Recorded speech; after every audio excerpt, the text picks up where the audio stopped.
Imagine करो कि आप सुबह सुबह उठते हो और आप देखते हो कि आपके पास ना ही कोई कैश है, ना ही कोई यूपीआई है, ना ही कोई क्रेडिट कार्ड है, कुछ भी नहीं है। सब अचानक से गायब हो गया। फिर आप बाहर जाते हो तो आपको भूख लगने लगती है। अब आप एक दुकान में से एक ब्रेड का पैकेट उठा लेते हो। अब पैकेट तो उठा लेते हो, पर वो दुकानदार आपको टेढ़ा टेढ़ा देखना शुरू कर देता है। तो अब आप इस ब्रेड के पैकेट के रिटर्न में से क्या दोगे? आपकी घड़ी, आपका फोन? चलो ये तो ब्रेड की बात हो गई, पर अगर आपको कोई बड़ी चीज खरीदनी है जिसकी वैल्यू आपकी घड़ी या आपके फोन से भी ज्यादा हो, फिर आप उसे क्या दोगे? अब आप सोच रहे होंगे कि ये कैसी सिचुएशन में डालता है, बट यही सिचुएशन थी हमारे एंसेस्टर्स के साथ जब पैसा एग्जिस्ट नहीं करता था। तो बार्टर सिस्टम से लेकर डिजिटल पेमेंट्स तक आज की स्पीड में हम जानेंगे कि पैसा कैसे टाइम के साथ इवॉल्व हुआ है और आगे किस डायरेक्शन में बढ़ रहा है। तो चैनल को सब्सक्राइब कर आराम से बैठ जाइए, क्योंकि आज का ये वीडियो काफी ज्यादा इंटरेस्टिंग होने वाला है।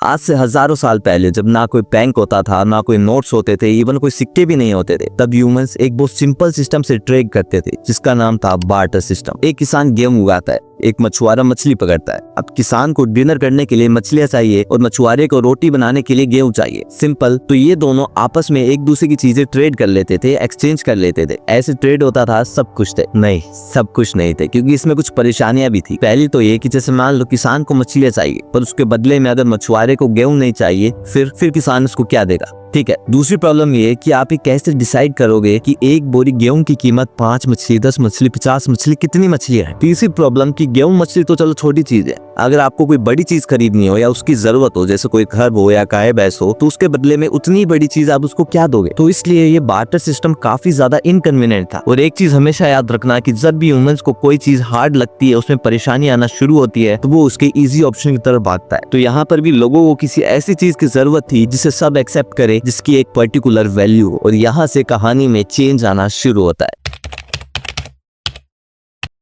अब लोग जेनरिक चीजों को ट्रेड करना बंद कर देते हैं और ऐसी चीजों को ट्रेड करना शुरू कर देते हैं जिनकी एक यूनिवर्सल वैल्यू। तो वो चीजें कौन कौन सी थी? चलो मैं आपको एक दो चीजों के बारे में बता देता। तो पहली चीज थी नमक। उस टाइम पर नमक काफी ज्यादा वैल्यूबल हुआ करता था। इवन रोमन एम्पायर तो अपने सोल्जर्स को सैलरी के तौर पर नमक दिया करता था, क्योंकि वो इतना वैल्यूबल था। और दूसरी चीज थी गोल्ड और सिल्वर। अब लोग इनका यूज इसलिए करते थे क्योंकि एक तो ये ड्यूरेबल होते हैं, आप इनको सालों साल यूज कर लो, इनका कुछ नहीं बिगड़ता। दूसरा, ये रेयर होते थे तो इनकी वैल्यू भी ज्यादा होती थी। और तीसरा, इनको हम इजीली डिवाइड भी कर सकते थे। बट अब इसमें भी परेशानी आना शुरू हो जाती है, क्योंकि जैसे मान लीजिए आज की सिनेरियो में हम देखें कि आप जयपुर बैठे हैं और आपको दिल्ली से कुछ सामान लेकर आना है, तो अब ये नमक की बोरियां भर के ले जाने में या सोने चांदी की पेटियां भर के ले जाने में कितनी परेशानी आएगी, स्पेशली तब जब ट्रांसपोर्ट भी इतना अच्छा नहीं था। और बताया था ना कि अगर प्रॉब्लम आएगी तो इजी ऑप्शन की तरफ भागेगा, और इसलिए ह्यूमंस ने एक और रिवोल्यूशनरी चेंज किया। बहुत समय पहले की बात है, कुछ सैकड़ों सालों पहले की। चाइना के मर्चेंट्स एक प्रॉब्लम फेस कर रहे थे कि गोल्ड और सिल्वर को कैरी करना काफी ज्यादा मुश्किल हुआ करता था और रास्ते में लुटेरों का भी डर रहता था। तो उन्होंने एक ऐसा तरीका ढूंढा जिससे उनका ट्रेड और आसान हो जाए। तो वो क्या करते थे, अपना जो गोल्ड होता था उसे अपने टेम्पल या जो भी उनका रिलीजियस प्लेस होता था उसमें डिपोजिट करवा देते थे, जिसके रिटर्न में वो टेम्पल उनको एक पेपर की रिसिप्ट देता था, जिसके बेस पर वो ट्रांजेक्शन कर सकते थे। इन टेम्पल्स को आप उस टाइम का बैंक समझ सकते हैं, और यहाँ से पहली पेपर मनी की शुरुआत होती है। पहली बार लोग भारी भारी मेटल्स की जगह कागज के टुकड़े से ट्रेड कर रहे थे, और इसने पूरे गेम को पलट कर रख दिया।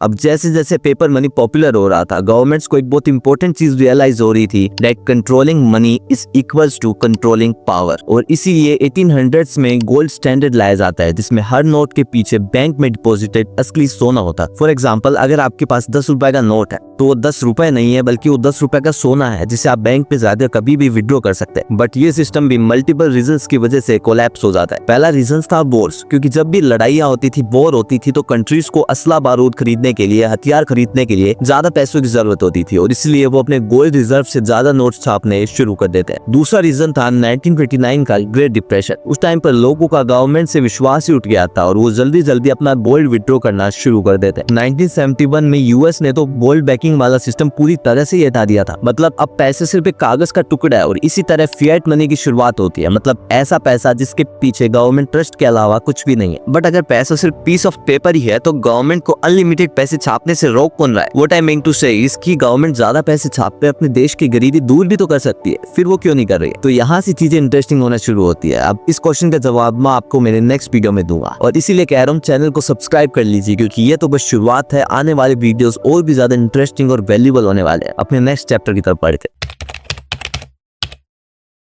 आज आप देख रहे होंगे कि फिजिकल कैश भी धीरे धीरे खत्म हो रहा है, लोग ऑनलाइन पेमेंट्स की तरफ बढ़ रहे हैं। जैसे 1950s में क्रेडिट कार्ड आते हैं जिनसे डिजिटल पेमेंट की कहीं ना कहीं शुरुआत हो जाती है। फिर 2000s में ऑनलाइन बैंकिंग और यूपीआई आ जाते हैं जिनसे फिजिकल कैश की जरूरत मानो खत्म ही हो जाती है। और जिस स्पीड से ये बढ़ रहे हैं, आने वाले कुछ सालों में यूपीआई फिजिकल कैश को पूरी तरह से रिप्लेस कर देगा। तो मछली को ट्रेड करने से लेकर डिजिटल पेमेंट करने तक आज की इस वीडियो में हमने पैसे को टाइम के साथ इवॉल्व होते हुए देखा है और इससे एक चीज बिल्कुल क्लियर हो जाती है that money is always changing. So इस वीडियो को लेकर आपका क्या ख्याल है कमेंट्स में जरूर बताइए और सब्सक्राइब कर लीजिए, क्योंकि नेक्स्ट वीडियो में हम जानेंगे कि गवर्नमेंट अनलिमिटेड मनी क्यों नहीं छापती है। तब तक के लिए स्क्रीन पर दिख रहे वीडियो को देखिए और एंजॉय कीजिए। Thank you very much.